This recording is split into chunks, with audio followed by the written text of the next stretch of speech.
हर साल लाखों बच्चे यार 10th का पेपर देते हैं, लेकिन कुछ ही बच्चे होते हैं जो हमेशा टॉपर बनते हैं। अगर तुम्हें भी उस टॉपर के 1% बच्चों में जाना है तो ये जो 99% बच्चे मिस्टेक्स करते हैं वो बिल्कुल नहीं करनी। मैं तुम्हें आज जो बातें बताऊंगी मैं लिख के दे सकती हूं कि हर एक बच्चा वो मिस्टेक कर रहा होगा, अभी मेजॉरिटी ऑफ द स्टूडेंट्स वो गलतियां कर रहे होंगे। और अगर जो जो बातें मैं बताती चलूंगी तुम वो कर रहे हो या नहीं कर रहे हो, नीचे 1 2 3 4 5 करके तुम्हें लिखना है कि दीदी ये मैं करता हूं, ये मैं नहीं करता। इसी से तुम्हें मालूम पड़ेगा कि कैसे 10th क्लास में 98% लाने हैं। क्या ये आसान है? बहुत आसान है दीदी। कितना आसान है? इतना आसान है कि तुमने सोचा भी नहीं होगा। पर क्या अप्रोच किसी चीज को खराब कर सकती है? बिल्कुल कर सकती है। अगर तुम्हें पता है कि भाई ये चीजें हैं, ऐसी होती हैं, और तुमने अप्रोच ही गलत ले रखी है बेटा, तो वो गोल अचीव ही नहीं कर पाओगे।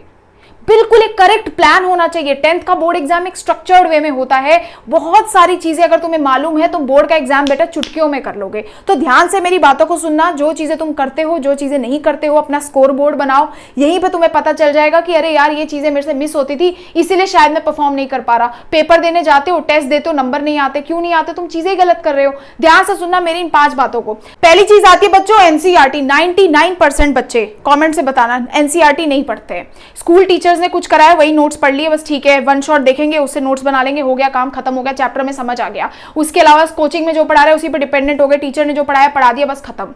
एनसीईआरटी बच्चे नहीं पढ़ते हैं। और इससे होता क्या है, इस साल सीबीएसई बोर्ड एग्जाम का जो एसएसटी का पेपर था उसमें एक सवाल बना था बच्चों के लिए, जो बच्चों को नहीं आया। क्यों नहीं आया? वो इमेज के नीचे से सवाल उठा के बना दिया। बच्चे कह रहे आउट ऑफ सिलेबस है। आउट ऑफ सिलेबस था ही नहीं। तुमने एनसीईआरटी को प्रॉपर्ली जब तक पढ़ा ही नहीं, सीबीएसई सवाल बनाता है बेटा, एक एक मार्क के ऐसे क्वेश्चंस बनाएगा, तुमको इतना गंदा फंसाएगा और तुम्हें लगेगा या तो टफ क्वेश्चन है। टफ कुछ नहीं है, तुम्हारी गलती है, तुमने एनसीईआरटी नहीं पढ़ी। तो एनसीईआरटी टेक्स्ट बुक उठाओ, ये मेरी एनसीईआरटी की टेक्स्ट बुक है। तुम देख पा रहे हो ये किस लेवल का काम हुआ है। मैंने जो भी इंपॉर्टेंट है ना बेटा वो सारा एनसीईआरटी टेक्स्ट बुक के साइड में लिख दिया। अब तुम बोलोगे दीदी हमने तो ऑलरेडी नोट्स बना रखे हैं लेक्चर देखते हुए, अब हम दोबारा, क्या हो गया? अच्छी बात है, रिवीजन हो जाएगा। तुमने स्कूल के नोट्स बनाए हैं, तुमने स्कूल के नोट्स में लिख दिया, कोचिंग में नोट्स बना रखे, तुमने खुद से बहुत खूबसूरत नोट्स बनाए, कोई फर्क नहीं पड़ता। जितना पढ़ने के बाद एनसीईआरटी खोलो और सारी चीजें दोबारा से एनसीईआरटी टेक्स्ट बुक के साइड में लिखो। बहुत सारे बच्चे ये स्ट्रैटेजी फॉलो करना शुरू कर दिए हैं, साइड में लिखते चलो। देख रहे हो मैंने आइरिस, कॉर्निया, लेंस सब कुछ यहाँ पे लिखा हुआ है। ये भी बना दिया कि इस पर्टिकुलर डायग्राम से क्या क्या सवाल पॉसिबल बन सकते हैं, सब लिख दिया।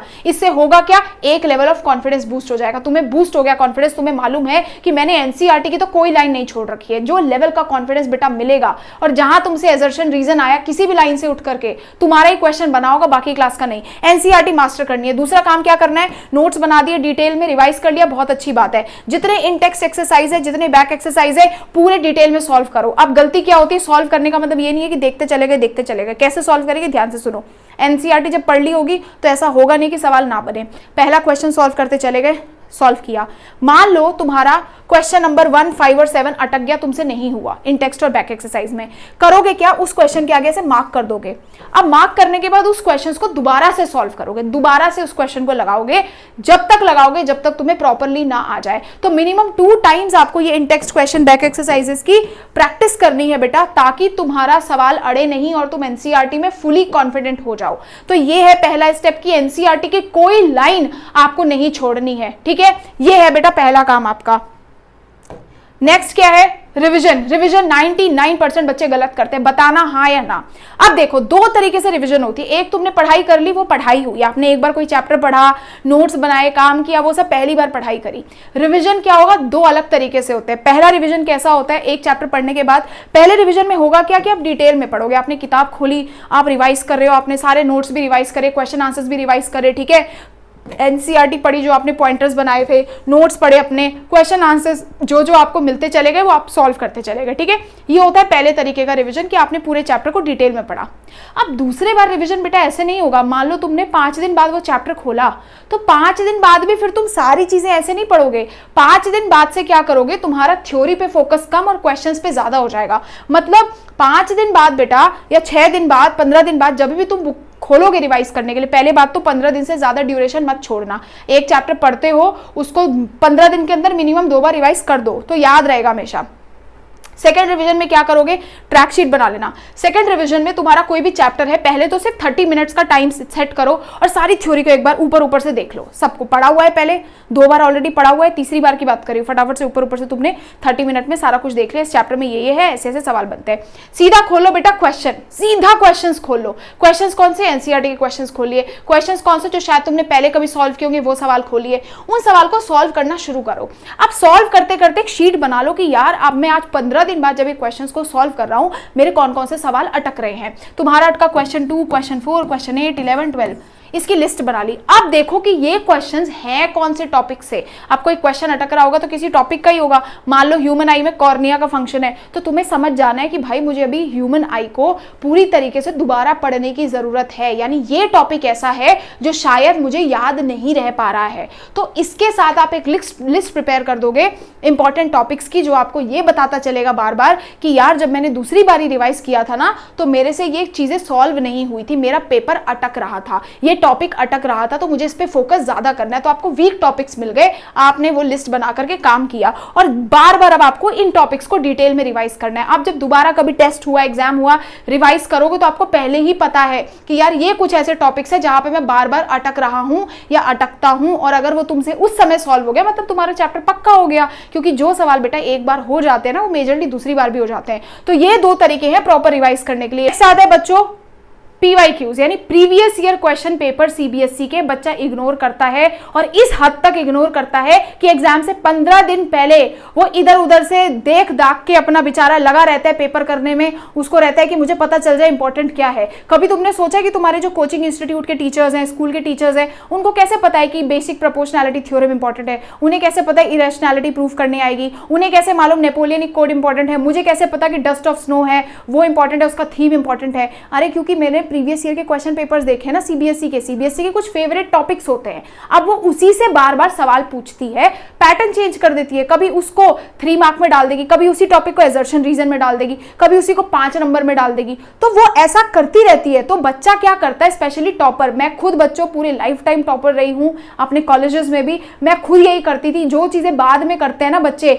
मैं पहले ही, मेरे को पता है कि भाई इस चैप्टर मुझे इन्हीं टॉपिक्स पे फोकस ज्यादा करना है, यहां से पेपर ज्यादा बनेगा, ताकि मैं पहले से क्लियर रहूं। तो अब करना क्या होता है ना, आप जब एनसीईआरटी के किसी भी चैप्टर को खत्म करते हो, डिटेल पढ़ने के बाद क्वेश्चन आंसर्स करने हैं 2 बार, ये तो पहला काम है। इसके अलावा तो तुम आगे बढ़ना ही मत। जब एनसीईआरटी बेटा अच्छे तरीके से तुमने पढ़ ली, कॉन्फिडेंस तुम्हारा सुपर है, तुम्हें पता है एनसीईआरटी के पेज में क्या लिखा है, दूसरा ही काम जो क्वेश्चन आंसर्स में सॉल्व करने हैं, वो बेटा प्रीवियस ईयर के क्वेश्चन पेपर्स एनालाइज करने हैं। क्यों इंपॉर्टेंट है? PYQ एनालाइज करके तुम्हें पता चलेगा 20% टॉपिक्स क्या है जो बार बार पूछे जा रहे हैं, कहां पे फोकस क्या करना है, कौन से टॉपिक्स इंपॉर्टेंट है। मेरे को कैसे पता ह्यूमन आई के फंक्शंस बहुत ज्यादा इंपॉर्टेंट है, देखा है मैंने। वेटेज क्या आ रहा है, वेटेज भी मालूम पड़ेगा, कौन से चैप्टर से सवाल ज्यादा बनते हैं, वो चैप्टर्स भी तुम्हें मालूम पड़ेंगे। तीसरा, हाईली एक्सपेक्टेड क्वेश्चंस। जो भी बच्चा एनसीईआरटी के बाद प्रीवियस ईयर क्वेश्चन पेपर लगा रहा है या उसे सॉल्व कर रहा है, मतलब वो बच्चा ऑलरेडी CBSE के टॉप 10% क्वेश्चंस कर रहा है, यानी वो 10% क्रीम क्वेश्चन कर रहा है जो CBSE ने पहले पूछे हुए हैं और दोबारा पूछेगी, क्योंकि ये क्वेश्चंस रिपीट हो रहे हैं। Next, board exam practice. सबसे बड़ी फायदा क्या होता है, जब आप CBSE के क्वेश्चन पेपर्स लगाना शुरू करते हो ना बेटा, स्टार्ट ऑफ द सेशन से, अभी से, तो जब आप क्वेश्चन पेपर्स को देखोगे ना बार बार, जैसे ऑल इंडिया 2025 का पेपर है, आप देखोगे, आप बार बार सॉल्व करोगे, आप इतने यूज्ड टू हो जाओगे क्वेश्चन पेपर्स देखने के कि कोई फियर ही नहीं रहता। मैं सच बता रही, अपना बोर्ड का पेपर देने गई थी ना, सारे पेपर तुम सोचो 2.5 घंटे में सॉल्व कर लिए थे मैंने। क्यों? पता है भाई क्या आने वाला है। चीफ मिनिस्टर सर ने बुला लिया कि भाई सारे बच्चे आ जाओ, कुछ है ही नहीं भाई 10th के पेपर में, कुछ है ही नहीं, टॉप करना क्या बड़ी बात है, बता रही हूं ना मैं। इतने पेपर सॉल्व कर लिए थे मैंने, मेरे को भाई मालूम ही था कि बोर्ड का पेपर आएगा भी तो कैसे आएगा। इसको देखते चलो बेटा, पूरे साल इन पेपर्स को इतना देख लो कि तुम्हारे लिए कुछ नया लगे ही नहीं। ठीक है, ये चीजें हो जाएंगी। और 5 साल के पेपर तो बेटा लगाने ही है। आखिरी में तुम्हारे टीचर्स भी तुमसे सॉल्व करवाएंगे, कोचिंग वाले टीचर्स भी कराएंगे। बेटर है पहले ही कर लो, आखिरी टाइम में इसी को और प्रैक्टिस करके मजबूत कर लो। ये तेरे नंबर फिक्स है बेटा, यहां से तेरे सीधे क्वेश्चंस तुम्हें टेस्ट में, एग्जाम में, हाफ ईयरली में दिखाई देंगे। अभी हाफ ईयरली आएगा पहला, फिर तुम देखना। PYQs के लिए मैं सबको बता रही हूं, तुम मेरे स्कोर 100 रिकमेंड कर लो। लास्ट ईयर इंडिया की मोस्ट पॉपुलर बुक थी ये, 1 लाख से ज्यादा बच्चों के पास ये किताब थी। ये अच्छी है, मैं इसीलिए बोल रही हूँ। तुम्हें जो लेनी है तुम लो, मैं अपने ऊपर पूरा कॉन्फिडेंस है। जिस हिसाब की मैं गाइडेंस यहाँ पे देती हूँ, तुम्हें पता लगता है कि दीदी कितने डिटेल में बात करती है। सारी बुक्स में toppers, answer sheet, mnemonics, hacks, सब कुछ दे रखा है अंदर, हर एक क्वेश्चन पेपर के आगे ना चैप्टर लिख दिया, कोई क्वेश्चन नंबर है उसके आगे ही चैप्टर लिख दिया ताकि ढूंढना ना पड़े तुम्हें कि कौन से चैप्टर से क्वेश्चंस करने हैं। क्वेश्चन पेपर खोलते ही पता चल गया कौन कौन से चैप्टर्स हैं। और हर एक बुक के साथ आपको फ्री वर्कबुक मिलेगी जैसे साइंस की, जिसमें chapter wise most important questions दे रखे हैं। ये नहीं कि कुछ भी बकवास सवाल डाल दिए, ये सवाल जो सीधे सीधे रिपीट हो सकते हैं, जो इंपॉर्टेंट क्वेश्चंस के हैं, जो वेटेज रखते हैं, और 50% कॉम्पिटेंसी क्वेश्चंस चैप्टर वाइज। अब ये तुम्हारे लिए एक टेस्ट है। टेस्ट क्या है कि जब तुमने ये कर लिया एनसीईआरटी पीवाईक्यू कर लिया, तुम मतलब तुम्हें समझ आती है कि पीवाईक्यू में क्या पूछा है। अब ये बेटा टेस्ट है। जिस बच्चे ने ये चैप्टर वाइज 80% तक सॉल्व कर दिया, यानी बोर्ड एग्जाम्स में 80% उसके कहीं नहीं जा रहे, ये फिक्स है। जो बच्चा पूरे ही सवाल कर देगा मतलब उसका पूरा लेवल सेट हो गया। बहुत सारे बच्चों ने चैलेंजेस में ये वर्कबुक आधे से ज्यादा खत्म भी कर दिया। ठीक है, ये डिस्काउंट पे डाल दी है बुक मैंने 24 आवर्स के लिए, ले सकते हो जिसको लेनी है। ठीक है, नेक्स्ट आ जाते हैं। नेक्स्ट बेटा आपका हाई वेटेज लो वेटेज। अब क्या होता है ना, टॉपर्स बहुत स्मार्ट होते हैं। अब क्या करते हैं वो सिंपल सी बात है, तुम्हारा कोई भी चैप्टर है ना बेटा सब सेम वेटेज का नहीं होगा। जैसे कि नेशनलिज्म इन यूरोप जैसे चैप्टर्स है ना, इनका वजन ज्यादा है, यानी इसमें टाइम ज्यादा देना है। इन्वायरमेंट जैसा चैप्टर है, छोटा चैप्टर 3 नंबर का आएगा, कम समय देना है। बच्चा क्या करता है 8 घंटा लेगा, इस चैप्टर में भी 8 आवर्स लगा रहा है, इस चैप्टर में भी 8 आवर्स लगा रहा है। ऐसे तो बेटा बोर्ड एग्जाम से पहले तुम्हारा सिलेबस ही खत्म नहीं होगा। मान लो तुम्हारा 10 दिन के बाद बोर्ड एग्जाम है, अब तुम्हें पता तो रहना चाहिए ना बेटा वेटेज कौन से चैप्टर का ज्यादा है। तो जो अभी स्टार्टिंग का टाइम है, यानी ये जो जुलाई अगस्त सितंबर अक्टूबर, ये टाइम में बेटा जितने तुम हाई वेटेज चैप्टर्स निपटा सकते हो खींच के निपटा लो, मेहनत कर लो। ये हाई वेटेज चैप्टर्स बेटा टाइम दे दे के लगा लो, क्योंकि लो वेटेज चैप्टर्स में ना तुम्हें एक तो टाइम कम लगेगा, दूसरा चीजें फिक्स होती है। इन्वायरमेंट जैसा आसान चैप्टर है, वहीं से 2-3 चीजें बार बार पूछ रहे होते हैं। ये चैप्टर आखिरी के लिए रह गए तो तुम्हारा बहुत नुकसान हो जाएगा। तो हाई वेटेज चैप्टर्स लो वेटेज चैप्टर्स का बाहर देख करके इंपॉर्टेंस दो। ऐसा नहीं कि 3 नंबर के चैप्टर के लिए लगे हुए एक एक लाइन लिखने में। समझना बहुत अच्छी बात है, बट स्मार्ट दिमाग भी लगाना है ना। अब तुम इस चैप्टर को 3 दिन तक लेके बैठे हो, एक एक लाइन पढ़ रहे हो, एक एक लाइन पढ़ रहे हो,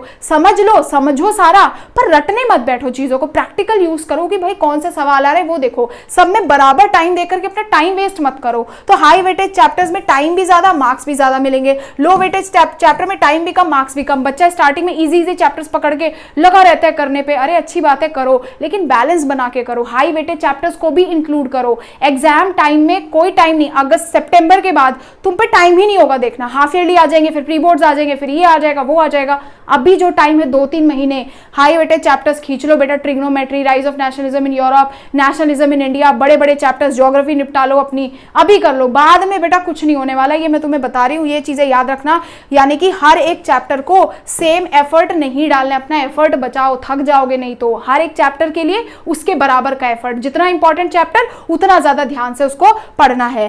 लास्ट है बहुत important, every test is important. कभी टॉपर्स को देखा है, उनका टॉपर्स का स्ट्रक्चर कैसे चलता है? कोई टेस्ट आया विन, मतलब बहुत अच्छा परफॉर्म किया। दोबारा टेस्ट आया, टेस्ट 2 में भी बहुत अच्छा परफॉर्म किया, टेस्ट 3 में बहुत अच्छा परफॉर्म किया, टेस्ट 4 में एक्सीलेंट परफॉर्म किया। हमेशा कंसिस्टेंसी मेंटेन रखते हैं।